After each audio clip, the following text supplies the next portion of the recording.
જી sir.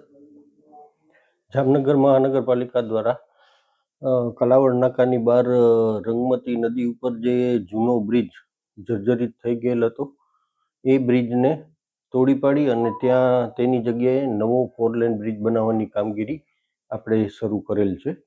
અને એ પેટે એ કામમાં જે ડાયવર્ઝન અને બ્રિજના 4 લેન બ્રિજના માર્ગમાં જે કંઈ દબાણો હતા એ આજરોજ દૂર કરવામાં આવેલ છે અને તેને શિફ્ટ કરી અને બાજુમાં ધાર્મિક દબાણોને શિફ્ટ કરી અને બાજુમાં મૂકવામાં આવેલ છે.